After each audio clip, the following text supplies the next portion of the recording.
좌와 앞뒤 인사합니다. 잘 오셨습니다. 반갑습니다. 사랑합니다. 축복합니다. 예, 감사합니다. 저는 사실 이 여름만 되면 수련회에 대한 어떤 슬픈 기억의 트라우마라고 얘기하기는 그렇지만 좀 안 좋은 추억이 있습니다. 벌써 20년 전쯤인데 제가 전임 전도사로 사역하면서 중등부 한 100여 명의 이 학생들을 지도하던 때가 있었습니다. 여름이 되면 여름 수련회를 가잖아요. 청주인가 충주인가 거기 보면 CCC 그 여름 수양관이 있습니다. 제가 거기에 아이들 100명을 데리고 가서 수련회를 이렇게 연 적이 있는데 그곳이요 경치가 아주 좋습니다. 그런데 거기 가자마자 관리를 맡고 계신 집사님께서 저에게 당부를 하시는 겁니다. 전도사님, 여기 물놀이 하는 곳 아주 좋은 곳이 있습니다만 매년마다 사고가 나니까 절대로 조심하셔야 됩니다 라고 하는 겁니다. 그래서 3일째는 우리가 돌아오고 이틀 점심 때 아이들을 데리고 이렇게 물놀이를 갑니다. 그때 또 청년부 보조교사들이 10명 정도가 있어가지고 제가 아이들을 물가로 이렇게 풀어놓으면서 선생님들에게 얘기했습니다. 같이 놀고 물장구 치는 데 신경 쓰지 말고 여러분들은 아이들이 물놀이 끝낼 때까지 정신을 바짝 차려야 됩니다. 그리고 거기 띠 같은 걸 이렇게 해가지고 먼 수심에는 못 들어가게끔 제가 그렇게 당부를 했습니다. 무사히 아주 즐겁게 물놀이를 마치고 돌아와서 씻고 저녁을 먹고 이제 찬양 집회, 기도 집회를 준비하는 중인데 관리 집사님이 지나가시면서 저를 붙들고 이렇게 말씀하는 겁니다. 전도사님 교회의 아이들보다 좀 늦게 물놀이를 하러 온 다른 교회가 있었는데 고등부 아이들 3명이 거기에서 물에 빠져 죽었습니다. 그런데 제가 받은 충격은 이루 말할 수가 없었습니다. 제가 이 사람 우리 중등부 애들이 죽지 않아서 안도의 한숨을 내쉬는 것이 아니라 저 물에 빠져 죽은 고등부 3명의 아이들의 목숨과 그 부모들과 인수하신 목회자와 교회가 받았을 충격을 생각해보면 지금도 저는 그때를 생각하면 아찔합니다. 교회 수련회가 재미가 없어요. 그런데 아이들이 은혜 받겠다고 수련회 온 거 아닙니까? 그것을 위해서 교사들이 얼마나 기도하는 줄 아십니까? 교회는 기도 안 합니까? 합니다. 그런데 그 일이 벌어진 거예요. 이런 이해되지 않는 일들이요 우리 신앙생활 가운데 많이 발생해요. 수련회 가는데 그렇게 기도하는데 접촉 사고가 나거나 방가가 나거나 그런 일들이 참 많이 벌어집니다. 제가 방금 말씀드린 사례가 극단적이고 드문 사례라고 한다면 오늘 말씀과 관련해서 우리 삶에서 자주 경험되면서도 당스러운 또 하나의 현실이 하나 있습니다. 그건 뭐냐면 새롭게 신앙에 눈을 뜨고 은혜 충만 받을 때 그리고 기존의 안일한 신앙생활 하다가 성령의 놀라운 은혜를 받고 역동적으로 봉사하고 새로운 기쁨과 형통함을 가지고 예배하는 그 가운데 얼마 지나지 않아 오래지 않아 갑자기 예전보다 더 어려움과 고난과 핍박이 몰려올 때가 있어요. 이럴 때 우리가 보통 당황스럽지 않습니다. 특히요 새가족들이 이런 일을 많이 당해요. 교회 와서 진리를 알고 하나님을 발견하고 천국을 알고 너무 기뻐요.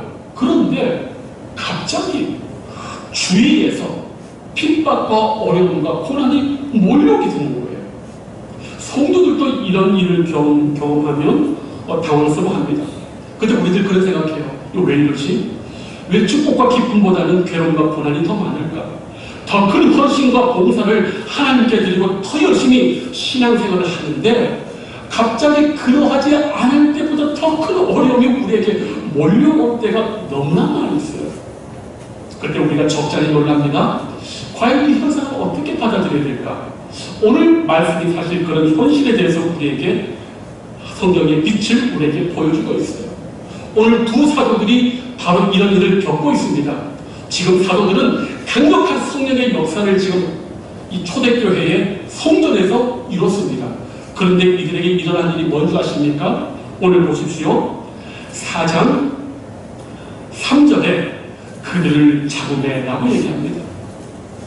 지금 하나님의 거룩한 역사를 이뤘던 사도들, 부흥의 역사를 이뤘던 사도들에게 무슨 일이 벌어졌냐 하면은 고난이 핍박이 막바로 따라와요. 자, 오늘 4장에 지금 잡혔는데 사도행전 1장, 2장, 3장에 어떤 일이 벌어졌는지 하면 1장에 예수님이 부활하시면서 성령을 기다리라고 했어요. 그래서 성령을 기다립니다. 기도합니다. 그 2장에 가보면 오순절날 성령이 임해가지고 각처의 방언으로 이 성도들이 방언하다 보니까 이 디아스포라 유대인들이 놀라요. 이때 베드로가 설교를 합니다. 이때 3,000명이 회개를 합니다. 놀랍죠? 그것이 얼마 지나지 않아 베드로와 요한이 지금 성전으로 기도하러 올라갑니다. 3장에 미문에 40년 안전병이가 있는 거예요. 기도하니까 어떻게 합니까? 일어났어요. 사람들이 몰랐습니다. 이게 무슨 일이냐? 그러니까 솔로몬 행각으로 두 사도를 데려갑니다. 그때 베드로와 요한이 설교할 때 남자만 5,000명이 회개했어요. 그럼 뭐예요? 여자들, 아이들, 노인들 합치면 2만 명이 그날보다 다 뒤집어진 거예요. 그 부흥의 강력한 역사가 엄청나게 지금 일어났습니다. 그런데 그 이후 따르는 일이 뭔지 아십니까? 그 성전의 사두개인들, 대제사장들, 관리인이 두 사도를 붙잡아가지고 감옥에 가둬버리는 거예요. 하나님의 강력한 역사, 은혜의 역사가 일어났을 때 곧바로 우리에게 뒤따라오는 게 있습니다. 무엇이라고요? 핍박과 고난이 따라오게 되어 있어요. 이걸 우리가 기억한다면 흔들리지 않습니다. 자, 성도님들, 이 강력한 하나님의 부흥의 역사가 언제나 예기치 않은 결과를 이렇게 가지고 와요. 우리 생각에는요, 이런 강력한 부흥의 역사가 사도들 통해서 이루어지고 교회를 통해 이루어지면 세상이 뒤집어지고 그리스도인의 존귀함이 모든 사람들에게 알려지고 사람들 우리 존경하고 위해주고 같이요? 천만은 않습니다. 성경은 전혀 우리의 기대와 달리 세상이 더 득달같이 우리를 핍박하고 우리를 시험한다고 성경이 나와 있어요. 성경 엘리야를 기억하십니까? 북이스라엘 역사에 가장 악독한 아합과 이세벨이 있을 때 하나님이 그들을 대적할 가장 강력한 불의 선지자 엘리야를 준비시켰습니다. 엘리야가 왕실에 속해 있는 이방 선지자 850명과 누가 참신지를 이렇게 시험합니다. 그때 하늘에 불이 떨어지고 기본 시내가에 이 850명을 데려서 왕실에 속해 있는 모든 이방 선지자를 다 참수해버립니다. 그럼 어떻게 됩니까? 이 역사적인 사건 앞에 세상이 변해야 될 거 아니에요. 국민들이 일어나야 될 거 아니에요. 우리가 속을 때 전혀 그런 일이 안 벌어졌어요. 이세벨이 득달같이 엘리야를 죽인다고 하니까 엘리야가 갑자기 무너져가지고 도망을 갑니다. 로뎀나무 밑에 죽여달라고 합니다. 이 강력한 하나님의 역사가 일어났음에도 불구하고 엘리야에게는 죽여달라 심리적인 공포와 저항이 그렇게 왔다는 거예요. 모세는 어땠습니까? 이스라엘 백성을 신의 산으로 이끌어왔어요. 하나님 앞에 40일 동안 하나님의 영광을 체험하고 씻기는 돌판을 갖고 거룩한 하나님의 말씀을 받았습니다. 그런데 내려오니까 무슨 일이 벌어집니까? 그 40일을 못 참아가지고 이스라엘 백성들이 거기서 금송아지 만들고 우상 숭배를 해요. 하나님의 위대한 역사가 부어지고 은혜가 부어지고 부흥이 일어나고 난 다음에는 꼭 예기치 않은 시험과 고난과 핍박이 교회와 성도들에게 오게 돼 있어요. 이걸 우리가 기억해야 됩니다. 특별히 새가족들이 이런 부분에서 힘들어할 수 있어요. 저도 그랬어요. 세상에 하나님 믿게 되는 게 얼마나 좋은지. 그 다음부터 집안에서 어떤 핍박을 받았느냐. 주일만 되면 교회를 가요. 우리 어머니 아버님 힘들게 삽니다. 그러면 어떻게 살았느냐. 아버지는 새벽 4시에 일어나가지고 정치망이라고 그 고기를 잡아요. 그러면 그것은 돈이 안 되니까 그날 저녁에 또 작은 배에 광어그물, 그 다음에 우럭그물, 우리 강원도 말로 산말그물이라고 해요. 우럭 잡는 그물은 산말그물이고 광어 잡는 그물은 달라요. 그걸 아버님, 어머님이 저녁에 뿌려요. 우리 어머님 그때 멀리가 더 힘들어 그랬습니다. 그러면 아버님이 그 어장 갔다 와서 또 그 일을 하면요. 그 티가 많아요. 뭔 말인지 알아요? 파리 같은 게 많아요. 그러면요. 부모님은 그런 기대를 하는 거죠. 학교 좀 안 가는 주일날이라도 엄마 아빠가 이렇게 힘들게 사는데 말 안 해도 금을 손질하는 걸 원하잖아요. 그런데 천이수에 제가 하나님 앞에 가는 거예요. 부모님이 불만이 찾다가 마침 재산이 또 얼마나 많은지, 종가 맞으시더라고. 돈도 없는데 재산이 얼마나 많은지 빚내서 재산 지내는 거예요. 그때는 어머님을 이해하지 못했어요. 근데 지금은 이해해요. 삶이 힘들면 힘들수록 의지할 대상이 필요했던 거예요. 그래서 그렇게 제사를 지내는 거예요. 지금도 오니까. 제사 지낼 때 어떻게 합니까? 교회 다니는 사람. 저랍니까? 제사 지내면 안 되죠. 너 왜 제사 안 지내냐? 우리는 하나님 앞에 전 못합니다. 우리 아버님이 원래는 많은 칭찬이지 않습니까? 아버님 분노하시다고. 니들은 부모도 없냐? 니들은 부모도 없냐? 그 얘기 하시더라고요. 그 다음부터 뭐 친구들한테 이렇게 조리돌림 당하고 예수쟁이라고 하고 놀림 엄청 많아요. 핍박 엄청 많습니다. 원래 그런 거예요. 우리의 믿음과 신앙과 은혜가 임할 때, 부흥이 내 영적 가운데 임할 때, 교회에서 임할 때 핍박과 반대가 일어나게 되어 있는 거예요. 여기에 놀라지 마세요. 그런 어려움을 겪고 있다면 성도님들 제대로 지금 믿음의 길을 걸어가고 있는 겁니다. 그거 정상인 거예요. 흔들리지 마십시오. 아이고, 우리 광고에 우리 김순희 집사님 입원했다고 했는데, 우리 김순희 집사님 예전에 2년 동안 섬기던 교회에 다니시다가 우리 오셨는데 참 열심히 신앙생활 하시네요. 근데 뼈에 근이 가셨는데 오늘 그 말씀이에요.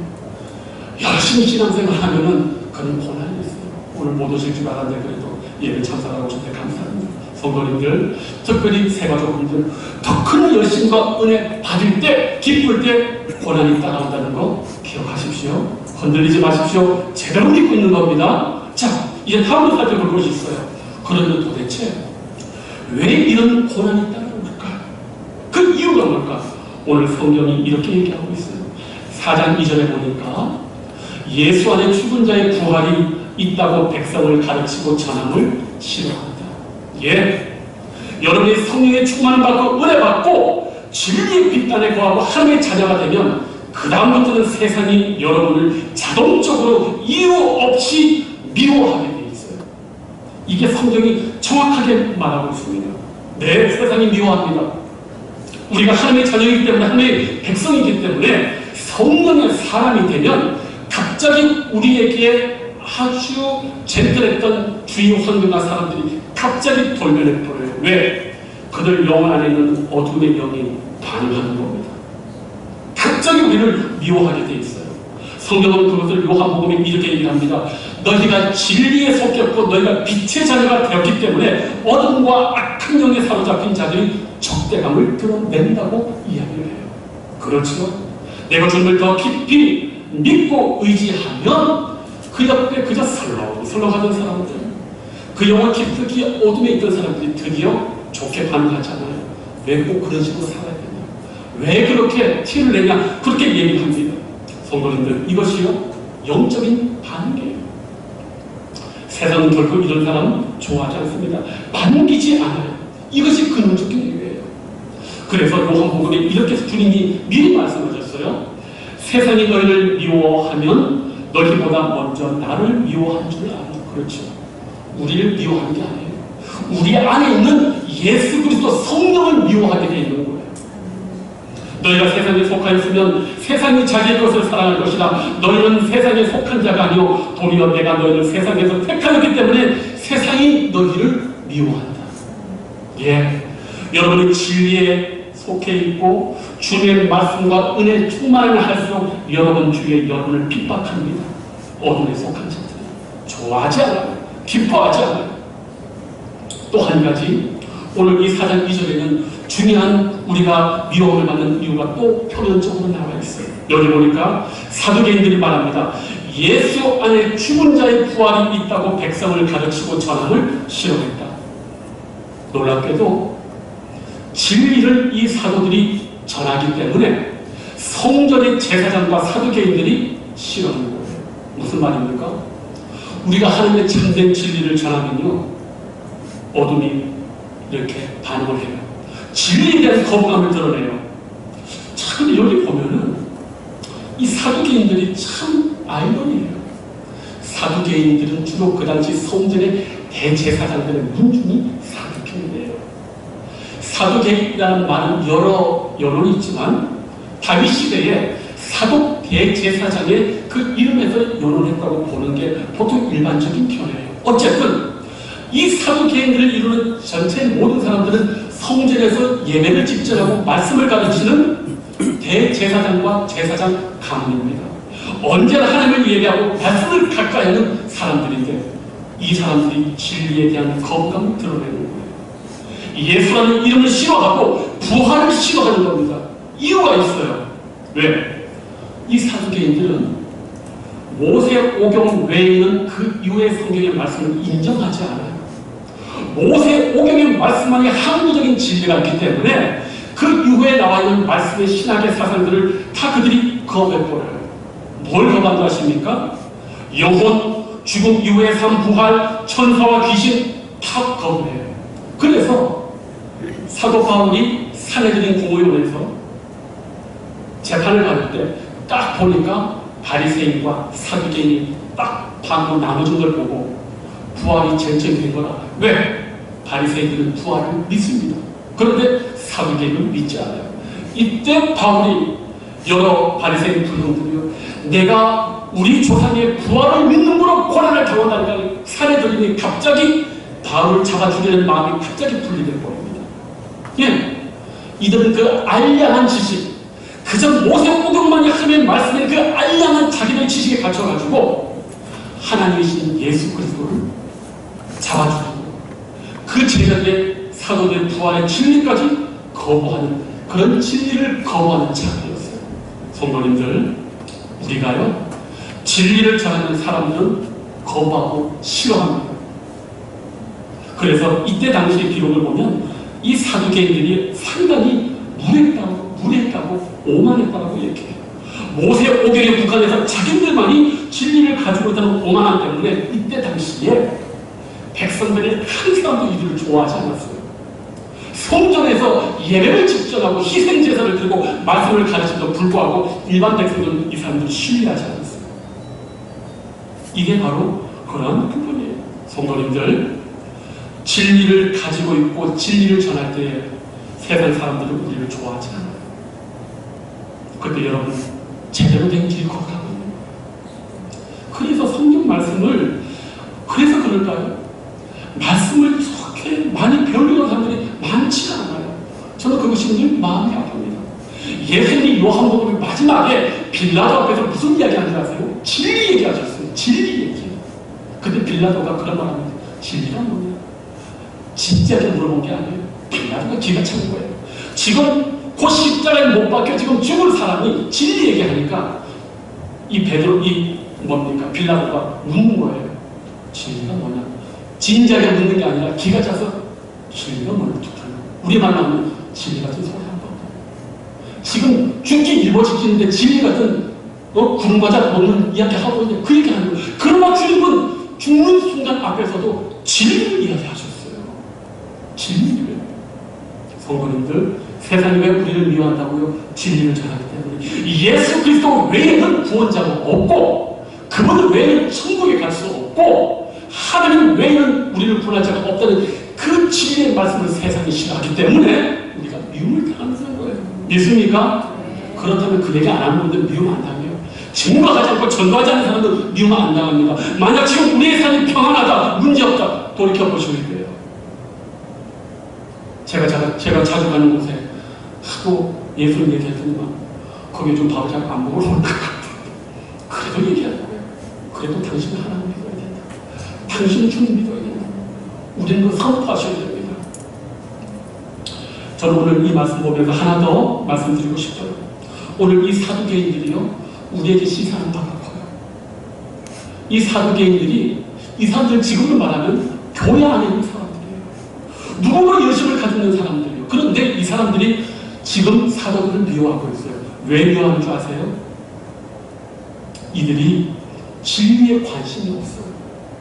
자기들의 기득권과 이익에만 지금 관심이 있어서 지금 열받아 있는 거예요. 무슨 말이냐? 지금 사도들이 어떤 일이 벌어졌냐면은 성전 미문에서 안전뱅이를 일으켰단 말이에요. 자, 여기까지는 괜찮아요. 근데 무슨 일이 벌어졌느냐? 성전 이방인 애들 동쪽에 회당이 있는데 거기가 솔로몬의 행각이에요. 성전 그 부속된 땅에 2만 명이 지금 자기들 대신 두 사도가 말씀을 전하고 회개시키니까 그걸 못 참는 거예요. 이해되십니까? 진리를 가까이고 하나님의 영광을 위하는 사람들이 정작 자기들의 손을 떠나서 놀라운 부흥의 역사가 일어났을 때 함께 기뻐하지 못하고 자기들의 기득권이 자기들의 존재 자체가 흔들리는 것 때문에 지금 이 두 사도를 핍박한다는 거예요. 얼마나 슬픕니까? 교회 안에 하나님의 사람들이 와도 좋아하지 않는 사람들이 있어요. 전 이해 못하겠습니다. 왜 안 좋아할까? 왜 인사를 안 할까? 다른 이유가 없어요. 한번 돌이켜보셔야 돼요. 저는 알다시피 새가족 사역에 아주 관심이 많은 사람들이에요. 왜? 교회 부모 다른 거 없어요. 새가족이 정착해야지 교회가 부흥하는 거 아닙니까? 그러면 저는 좀 우리 기존의 성도님들 제가 믿잖아요. 그래서 좀 신경을 못 쓸 수가 있어요. 성도님들도 저한테 그렇게 잘할 필요 없어요. 새가족이 오면 인사하고 관심 가져주고 그거 아닙니까? 그게 우리 교회가 기뻐하고 하나님이 기뻐하는 거 아니에요. 근데 이거 좋아하지 않는 사람들이 있어요. 관심이 없는 사람들이 있어요. 저는 성도님들에게 말씀드려요. 왜 그러십니까? 그렇게 하지 마세요. 우리 모두 하나님 안에서 기뻐하고 즐거워할 사람들이에요. 그리고 제가 자주 말씀드리지 않습니까? 교회에 새가족들이 오면 내가 하는 자리를 좀 이렇게 줘가지고 그분들이 좀 열심히 하게 하고 그분들이 자기 마음대로 하게 하고 그 잔소리 하지 말고 내 식대로 하지 말라고 제가 말씀하잖아요. 그들이 날개를 펴고 열심히 할 수 있도록 여러분의 마음을 열어줘야 되는 거예요. 그게 하나님의 역사를 기뻐하는 사람들 아닙니까? 여기는 내 자리. 우리 교회가 재미있어요. 좀 뭐라고 하지 않아요. 또 주일 모든 예배 앉는 자리 따로 있고 수요일날 앉는 자리 따로 있고 나쁘지 않아요. 근데 혹시라도 새로운 분이 그 자리에 딱 앉으면 그냥 인사하셔요. 아, 잘 오셨습니다. 왜 여기 원래 내 자리인데 그러면 새로운 사람 뭐가 되겠어? 새로운 사람 뭐가 되겠어? 근데 그게 심각하지는 않지만요. 배려를 해야 되는 거예요. 그죠, 성도님들? 이런 작은 거 하나가요 시험이 될 수가 있어요. 성도님들 정말 하나님의 일이 흥황하고 있을 때 기뻐해 주셔야 돼요. 내가 그런 생각하지 마세요. 하나님의 교회는 나는 없어지고 하나님의 영광이 드러나는 그것을 가장 기뻐하시는 말이에요. 그런데 오늘 이 사도계인들이 그렇게 하지 않아요. 저는 그래서 제가 원래 이 새가족 사역을 했을 때요. 그 교회에 아예 제가 공표했어요.